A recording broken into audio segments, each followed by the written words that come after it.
പിണറായി തരം താഴുമെന്ന് കരുതിയില്ല. എന്തിനെയോ ഭയക്കുന്നു. മനോരമയ്ക്കെതിരെ പറയുന്നത് ദുഷ്ടലാക്കോടെ.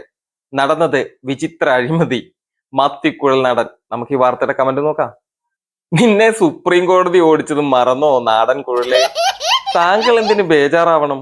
മനോരമയുടെ നുണപ്രചാരണങ്ങൾക്കെതിരെ നിയമപരമായി മുന്നോട്ട് പോകുന്നതിന് കുഴലപ്പം എന്തിന് പേടിക്കണം? ഓമ്പ്രാനെ, താങ്കൾ പോയിട്ട് കുഴലപ്പം ചുടാൻ നോക്ക്.